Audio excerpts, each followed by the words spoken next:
الآل نور من سراج محمد، والصحب نثر يديه بالأطياب، رحماء بينهم ولكن في الوغى. الحمد لله رب العالمين، والصلاة والسلام على فرزندان رسول الله صلی الله علیه و سلم. ثمره ازدواج رسول الله صلی الله علیه و سلم با حضرت خدیجه رضی الله تعالی عنها چندین دختر بود که رسول خدا صلی الله علیه و سلم همان گونه که به من و شما توصیه کردند که در هنگام انتخاب همسر بهترین ها را انتخاب بکنید، متدین ترین ها را انتخاب بکنید، به همین گونه هم توصیه فرمودند که اذا اتاکم من ترضون دینه و خلقه فزوجوه. اگر شخصی به خواستگاری دخترتان یا خواهرتان آمد و اون خواستگار فردی بود که مورد رضایت شما بود، دینش، اخلاقش، باورها و اعتقاداتش برای شما قابل قبول بود، فزوجوه، ترددی رو نداشته باشید، چون این انسانی که واقعا دیانت دارد، اخلاق دارد، شایسته هست که اون را برای به عنوان شوهر برای دخترانتون انتخاب بکنید. رسول الله صلی الله علیه و سلم قبل از این که به من و شما توصیه بکنند، قبل از این که این آموزه رسول الله صلی الله علیه و سلم را من و شما عملی بکنیم و به آن جامعه عمل بپوشانیم، شخص رسول الله صلی الله علیه و سلم بنا بر همین مبدأ و بر همین اساس برای دختران بزرگوار خودش شوهرانی را انتخاب فرمود. الله متعال در قرآن کریم می فرماید هو الذی خلق من الماء بشرا فجعله نسبا و صهرا. الله متعال شما را، انسانها را از آب آفریده و این رابطه میان انسانها را به دو گونه قرار داده، یا نسب هست یا صهر هست، یعنی از جانب نسب هست و یا اینکه از جانب سبب هست، به عنوان یک وصلت و دامادی، خواستگاری رفتن و قبول کردن به اصطلاح خواستگار. و این رابطه ازدواج را که وقتی که صورت میگیرد، الله متعال به این دو صورت شما را خویشاوند قرار داده. فجعله نسبا و صهرا، انسانهایی را که الله متعال به وجود آورده از دو طریق به همدیگر متصل می شوند و به همدیگر می رسند، یا از طریق نسب که نسبشون یکی هست، آبا و اجدادشون به یک جا می رسند و متصل می شوند، یا این که به خاطر مصاهرت هست و به خاطر وصلت هایی هست که خودشان با انتخاب خودشان می روند، زن انتخاب می کنند، همسری برای خودشون انتخاب می کنند و یا برای دختران خودشون شوهر انتخاب می کنند. اما ببینیم که رسول الله صلی الله علیه و سلم که منبع تمام تعالیم اسلامی و اخلاق اسلامی است، منبع تمام آموزه های دینی و احکام شرعی دین مبین اسلام هست. رسول الله صلی الله علیه و سلم که مؤید به وحی بودند، اگر کوچکترین اشتباهی را مرتکب می شدند، فوراً جبریل امین نازل می شد و ایشان را تذکر می داد که فلان کار را اشتباه انجام دادیم. ببینیم که چونین شخصیتی با این اوصاف والا، رسولی که مؤید به وحی هست، رسولی که خودش بنیانگذار این دین هست، مشرع این دین هست و احکام را از جانب الله متعال در دست گرفته به اون رسیده و رسول الله صلی الله علیه و سلم به من و شما ابلاغ کرده،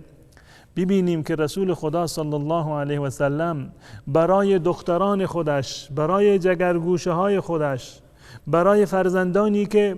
سالیان سال اونها را تربیت کرده و پرورش داده اونها را، ببینیم که چه شوهرانی را انتخاب می کند. اگر یک کسی از شما بپرسد، اگر در جامعه شما یک فردی که اون را می شناسید که فاسق و فاجر هست، خانوادهش خانواده خوبی نیستند، اصل و نسب و نژادی ندارند و شهرت خوبی را در میان منطقه و در جامعه ندارند، مشهور هستند به بد اخلاقی و به فساد اخلاقی و به فساد در نسب و در عقیده،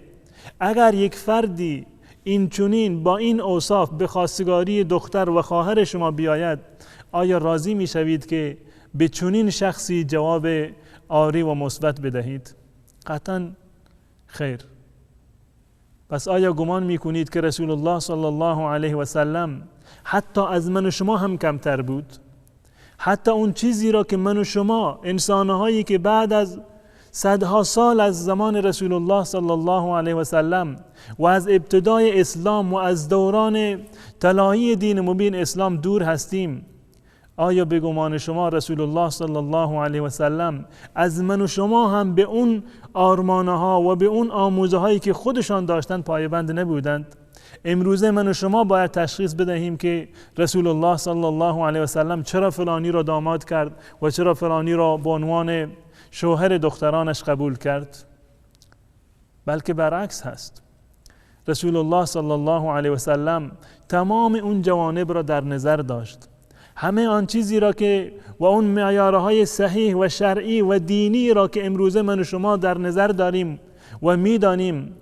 اون معیارها را رسول الله صلی الله علیه و سلم هم در نظر داشت و بر اساس اون معیارهای اسلامی و به تأیید وحی الهی رسول الله صلی الله علیه و سلم انسانهایی را و برخی از افراد اصحاب بزرگوارش را به عنوان داماد خودش و شوهر دخترانش انتخاب فرمودند. اما متاسفانه ما میبینیم و گاهی اوقات میشنویم که برخی از انسانهای کوردل گمان میکنند و تبلیغ میکنند که رسول الله صلی الله علیه و سلم فقط یک دختر بیشتر نداشتند و اونم فاطمه زهراست و فقط رسول الله یک دامادی داشتند که اونم حضرت علی ابن ابی طالب رضی الله تعالی عنه است. اما واقعیت چیزی دیگر هست. حرف یک نفر نیست، حرف دو نفر نیست، حرف یک تاریخ است.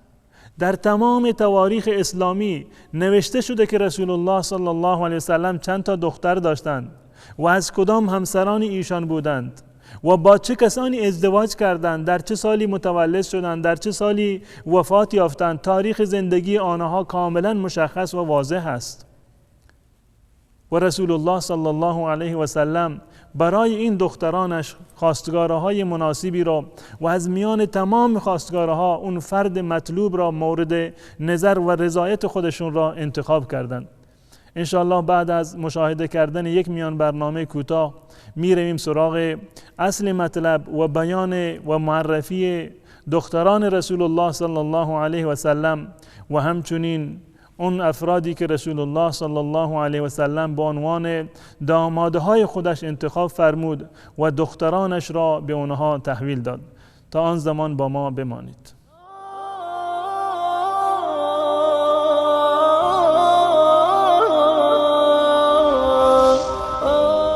وصال حق گامی در راستای بیداری.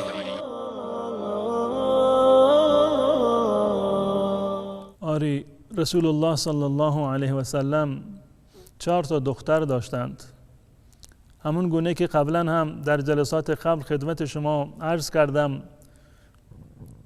و این نکته را یادآوری نمودم که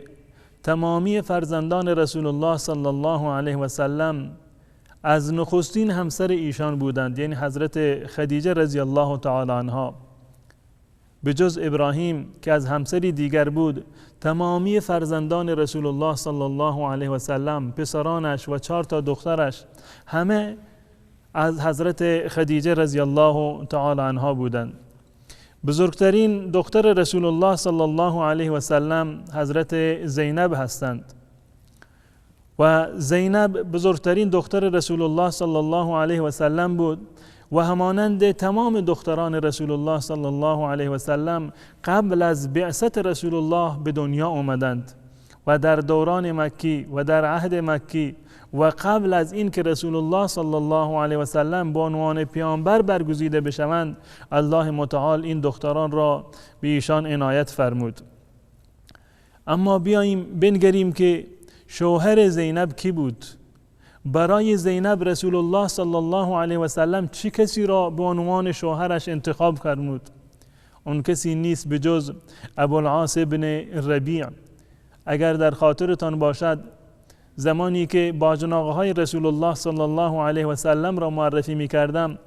عرض کردم که یکی از باجناقه های رسول الله صلی الله علیه و سلم که از جانب حضرت خدیجه با ایشان باجناق بود ربیع بود و این ربیع پدر ابوالعاص هست، ابوالعاص بن ربیع. و ابوالعاص در واقع اون کسی هست که رسول الله صلی الله علیه و سلم اون را به عنوان شوهر حضرت زینب رضی الله تعالی عنها انتخاب فرمود. و میدانیم که زینب چه نسبتی با ابوالعاص داشت. میدانیم که ابوالعاص که پسر ربیع بود و قبلا هم عرض کردم که حضرت خدیجه رضی الله تعالی عنها از خواهری داشت به نام حاله بنت خویلد و حضرت خدیجه هم پدرشون خویلد هست. خدیجه بنت خویلد و حاله بنت خویلد. زینب دختر خدیجه هست و ابوالعاص دختر حاله. پس بنابراین ابوالعاص می شود پسر خاله حضرت زینب رضی الله تعالی عنها. زینب رضی الله تعالی عنها بزرگترین دختر رسول الله صلی الله علیه و سلم هستند که رسول خدا ابوالعاص بن ربیع رضی الله تعالی عنه را به عنوان داماد خودش و شوهر حضرت زینب انتخاب فرمودند.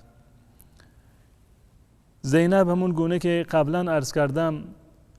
دختر خدیجه هست، خدیجه هم دختر خویلد هست و ابوالعاص هم پسر حاله هست و حاله دختر خویلد. یعنی این که ابوالعاص بن ربیع پسر خاله حضرت زینب رضی الله تعالی عنها است. و ثمره ازدواج زینب و ابوالعاص دو فرزند بود، یک پسر و یک دختر که پسرش به نام علی بود، علی نام داشت و دخترش امامه. این علی فرزند زینب و فرزند ابوالعاص بن ربیع و نوه رسول الله صلی الله علیه و سلم در خردسالی وفات کرد. در روایت آمده و در تاریخ نقل شده که یک مرغی به چشم علی نوک زد و چشمش کور شد و بر اثر همین جراحت علی فرزند زینب و ابوالعاص از دنیا رفت. اما دختر حضرت زینب رضی الله تعالی عنها که امامه نام داشت زنده ماند و زندگی کرد. و جالب اینجاست که حضرت علی رضی الله تعالی عنه بعد از این که حضرت فاطمه وفات کرد با همین امامه دختر زینب ازدواج کرد. پس بنابراین حضرت علی رضی الله تعالی عنه از دو جهت می شود داماد رسول الله صلی الله علیه و سلم. هم فاطمه را ازدواج کرده، شوهر فاطمه بوده، دختر رسول الله صلی الله علیه و سلم، و هم شوهر امامه بوده، نوه رسول الله صلی الله علیه و سلم. زندگانی حضرت زینب رضی الله تعالی عنها فراز و نشیبهایی را داشت که بسیار جالب هست. خاطرات بسیار زیبا و گرانقدری بود برای حضرت زینب رضی الله تعالی عنها. میدانیم که ایشان بزرگترین دختر رسول الله صلی الله علیه و سلم بودند و حضرت زینب جزو نخستین مسلمانان هست، همراه با مادرش، و در نخستین روزهای بعثت رسول الله صلی الله علیه و سلم ایمان آوردند و در کنار مادرش و همچنین دیگر خواهرانش شاهد تمامی مصائب و مصیبت‌ها و درد و رنج‌هایی بود که رسول الله صلی الله علیه و سلم به خاطر دعوتش و به خاطر ابلاغ دین الهی و شریعت الهی متحمل می‌شد. اما در کنار حضرت زینب شوهرش که وجود داشت، ابوالعاص بن ربیع، ابوالعاص هنوز مسلمان نشده بود.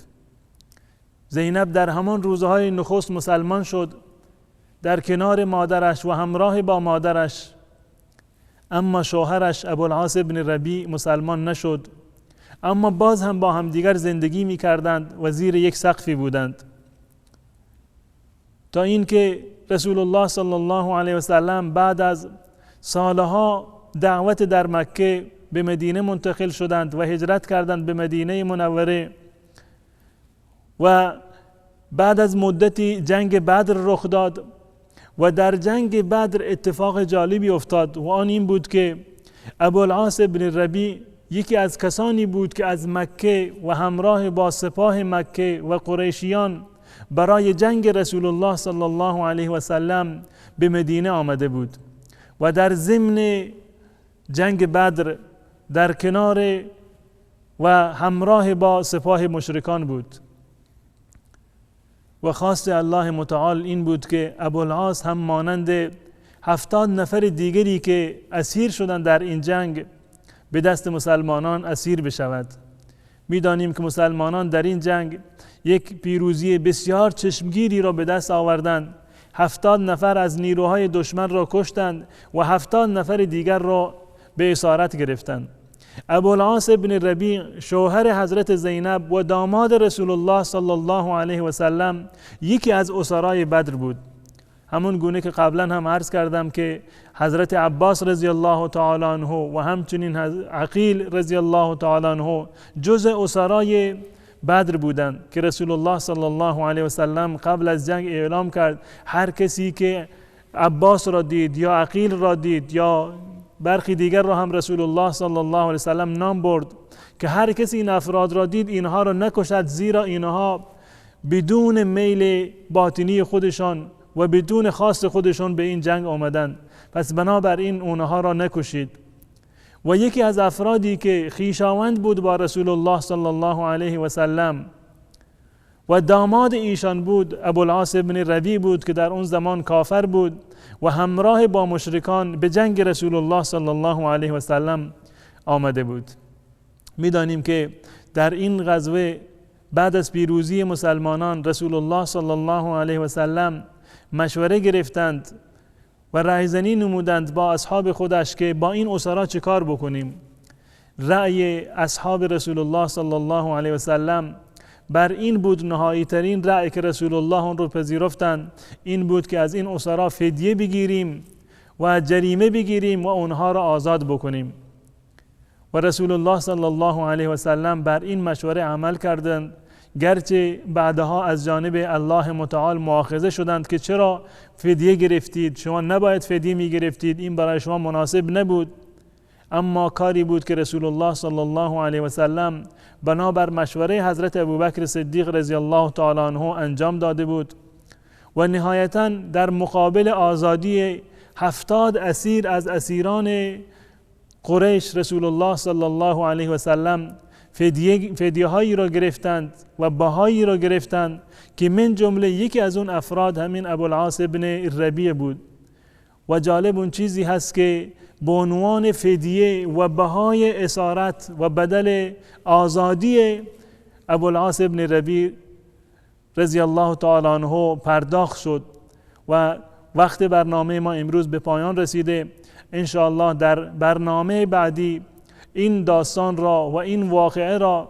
که خاطرات رسول الله صلی الله علیه و سلم را در دوران مکی و در دوران زندگی با حضرت خدیجه رضی الله تعالی عنها اون خاطرات را تازه کرد، انشاءالله در برنامه دیگر این مطلب را و مطالب دیگر را در مورد دیگر دختران رسول الله صلی الله علیه و سلم بیان خواهم کرد. السلام علیکم و رحمت الله و برکاته. الآل نور من سراج محمد والصحب نثر يديه بالأطياب رحماء بينهم ولكن في الوغى أسد على الباغي كأسد الغاب خير القرون هم وليس كمثلهم عظماء بعد الرسل في الأحقاب رحماء بينهم ولكن في الوغى